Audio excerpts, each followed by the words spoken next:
আসসালামু আলাইকুম সুপ্রিয় শিক্ষার্থীবৃন্দ, আশা করি ভালো আছো। আল্লাহর অশেষ রহমতে আমিও ভালো আছি। করোনাকালীন সময়ে তোমাদের পড়ার গতিকে সচল রাখার উদ্দেশ্যে আমাদের এই ক্ষুদ্র প্রচেষ্টা। জেনিথ পেল মডেল স্কুল অ্যান্ড কলেজের পক্ষ থেকে স্বাগত জানাচ্ছি। আমি মোহাম্মদ সাহেব আলী, সহকারী শিক্ষক হিসাব বিজ্ঞান। সুপ্রিয় শিক্ষার্থীবৃন্দ, আজকে তোমাদের হিসাব বিজ্ঞান নবম দশম শ্রেণীর হিসাব বিজ্ঞান বইয়ের ডেবিট ক্রেডিট নির্ণয় সম্পর্কে আলোচনা করব। আশা করি ভিডিওটি দেখে তোমাদের অনেক উপকার হবে। চলো শুরু করি তাহলে। ডেবিট ক্রেডিট নির্ণয়।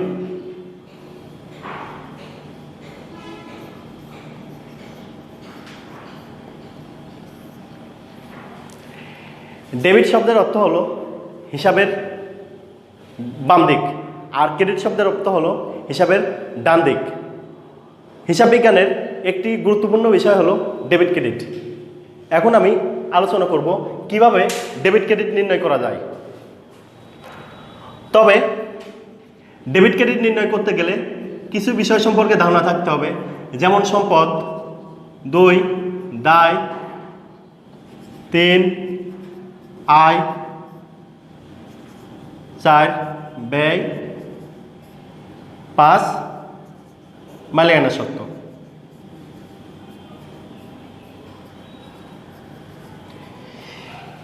এই 5টা বিষয়ে ধারণা থাকতে হবে।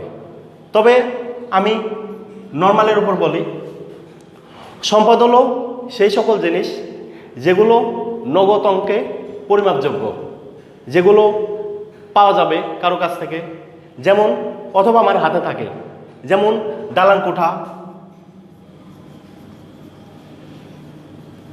তারপর ভূমি, নগদ, ব্যাংক জমা, দেনাদার। দেনাদার হলো কোম্পানি যাদের কাছে টাকা পাবে, সেগুলো হচ্ছে দেনাদার। তো এইগুলো হচ্ছে সম্পদ। আবার দায় হলো সেই সকল কিছু যেগুলো কোম্পানির কাছে তৃতীয় পক্ষ পাবে, অর্থাৎ কোম্পানির কাছে অন্য কেউ পাবে, সেগুলো হচ্ছে দায়। যেমন পাওনাদার, আমাদের পণ্য ক্রয় করতে হলে পাওনাদার সৃষ্টি হয়, আর এই পাওনাদার হলো এক ধরনের দায়। তারপর অনেক সময় কোম্পানির প্রয়োজনে ঋণ নেওয়ার প্রয়োজন হয়, এই ঋণও এক ধরনের দায়। এরপর আসো আয়। আয় সম্পর্কে আমরা সবাই বুঝি এবং জানি যে একটি কোম্পানি চালাতে হলে বা চলমান রাখতে হলে অল টাইম পণ্য বিক্রয় করতে হয়। এই বিক্রয় এক ধরনের আয়। আরও অনেক আয় আছে, যেমন কমিশন প্রাপ্তি, তারপর বার্তা প্রাপ্তি ইত্যাদি। এগুলো হলো কোম্পানির জন্য আয়। এরপর আসি ব্যয়ে। ব্যয় সম্পর্কে আমরা সবাই জানি। ব্যয় হলো ক্রয়। কোম্পানিকে চলমান রাখার জন্য সবসময় পণ্য ক্রয় করতে হয়। তারপর বার্তা প্রদান, বিজ্ঞাপন বিল প্রদান ইত্যাদি হলো দায়। এভাবে আরও অনেক উদাহরণ আছে, আমরা আপাতত কমের উপরই চালিয়ে যাচ্ছি। এরপর মালিকানা সত্ত্ব। মালিকানা সত্ত্ব হলো, তার আগে একটা জিনিস বলে নেই, আমরা আধুনিক হিসাব বিজ্ঞানের ভাষায় মালিক এবং ব্যবসা প্রতিষ্ঠানকে আলাদা ধরা হয়, এক ধরা হয় না। অর্থাৎ মালিক প্রতিষ্ঠানে যা দিবে সেটাই হলো মালিকানা সত্ত্ব, অর্থাৎ মালিকের প্রতিষ্ঠানের উপর যা দাবি সেটাই হলো মালিকানা সত্ত্ব। তবে আজকে আমরা সম্পদ সম্পর্কে জানবো, আর পর্যায়ক্রমে অন্যান্য ক্লাসগুলোতে আমরা বাকি জিনিসগুলো জানবো। আজকে আমরা সম্পদ থেকে ডেবিট ক্রেডিট নির্ণয় করা শিখি।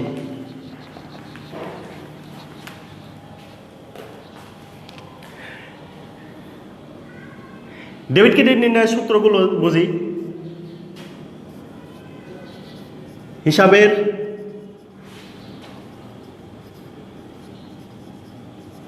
সুবিধা গ্রহণকারী সুবিধা গ্রহণকারী হিসাব হবে ডেবিট, আর সুবিধা প্রদানকারী হিসাব হবে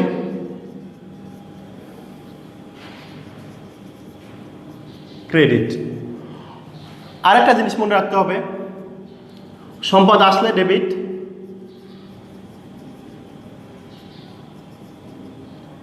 আর সম্পদ চলে গেলে ক্রেডিট। অর্থাৎ আমরা মনে রাখবো যে কোম্পানি বা ব্যবসা প্রতিষ্ঠানে যে সকল সম্পদ আসবে সেটা ডেবিট, আর যে সকল সম্পদ প্রতিষ্ঠান থেকে বের হয়ে যাবে সেটা হবে ক্রেডিট। উদাহরণের মাধ্যমে আমরা শিখি। যেমন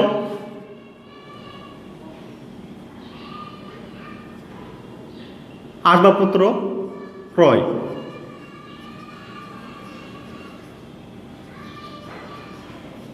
আসবাবপত্র ক্রয় 10,000 টাকা। তাহলে বন্ধুরা আমরা কি শিখলাম, যে প্রতিষ্ঠানের মধ্যে এটা ব্যবসা প্রতিষ্ঠান কোম্পানি, প্রতিষ্ঠানে নগদ টাকা আসলে ডেবিট হবে, আর নগদ টাকা চলে গেলে অর্থাৎ সম্পদ যদি কোম্পানি বা ব্যবসা প্রতিষ্ঠানে আসে তাহলে ডেবিট হবে, আর সম্পদ চলে গেলে কোম্পানি থেকে বের হয়ে গেলে সেটা হয়ে যাবে ক্রেডিট। এখন দেখো আসবাবপত্র নামক সম্পদ আমরা যখন ক্রয় করব তখন কি হবে, বাজার থেকে আমরা আসবাবপত্র ক্রয় করব।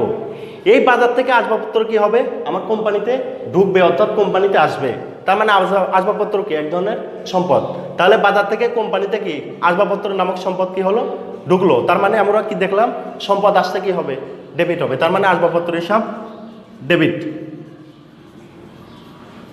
আসবাবপত্র হিসাব ডেবিট।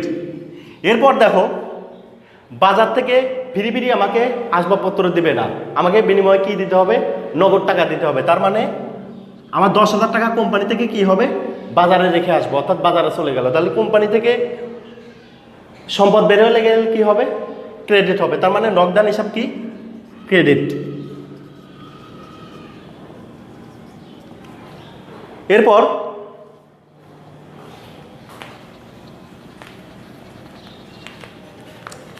আসবাবপত্র বিক্রয়, আসবাবপত্র বিক্রয় 20,000 টাকা। এবার আমরা দেখি আসবাবপত্র নামক সম্পদ আমরা বিক্রি করলাম, অর্থাৎ কোম্পানিতে আসবাবপত্র নামক সম্পদ ছিল, এটা আমরা কি করলাম, আসবাবপত্র বাজারে গিয়ে বিক্রি করে দিলাম। তাহলে দেখো বন্ধুরা আসবাবপত্র নামক সম্পদ কি হচ্ছে, বাজারে চলে যাচ্ছে। তার মানে সম্পদ কোম্পানি থেকে কি হচ্ছে, বের হয়ে যাচ্ছে। তার মানে কি আসবাবপত্র হিসাব ক্রেডিট, ক্রেডিট। আর বিনিময়ে আমি বাজার থেকে কি পাবো, নগদ টাকা পাবো। তাহলে আমার প্রতিষ্ঠানে নগদ নামক সম্পদ কি হলো, প্রবেশ করলো, অর্থাৎ আসলো। তাহলে নগদান হিসাব কি হবে, ডেবিট, নগদান হিসাব ডেবিট।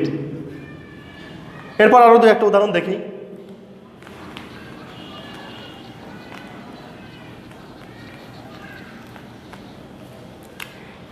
এরপর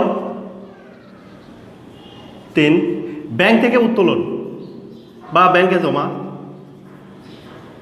জমা দান 5,000 টাকা।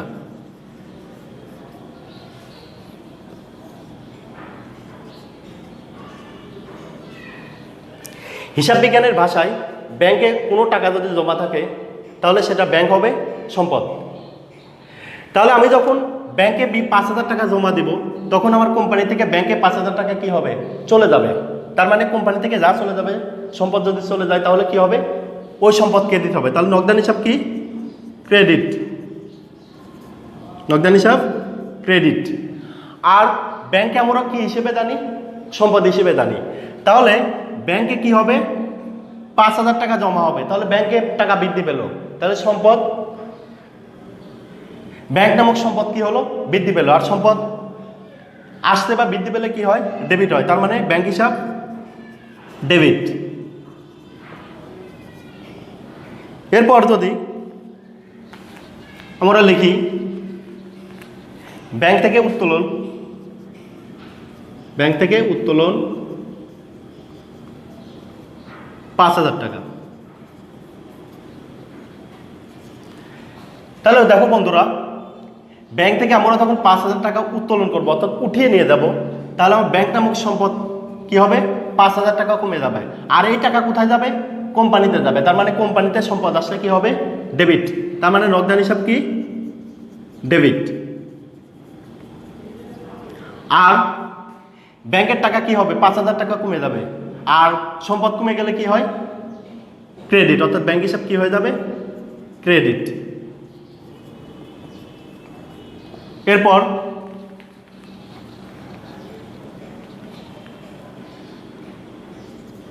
যন্ত্রপাতি ক্রয় 50,000 টাকা। তাহলে যন্ত্রপাতি একটা কি? সম্পদ। এই সম্পদ কি হবে? আমরা যখন ক্রয় করব তখন বাজার থেকে ক্রয় করে নিয়ে আসবো, বাজার থেকে ক্রয় করে নিয়ে আসবো। তাহলে কি হবে?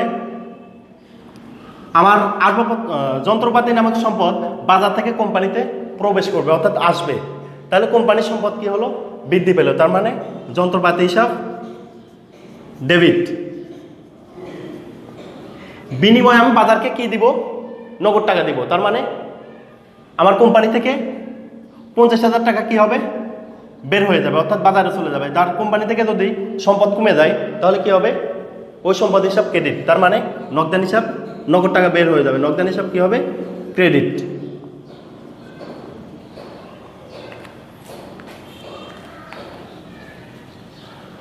তো সুপ্রিয় শিক্ষার্থীবৃন্দু, আশা করি ডেবিট ক্রেডিট নির্ণয় কিছুটা হলেও বুঝতে পেরেছো সম্পদ সম্পর্কে।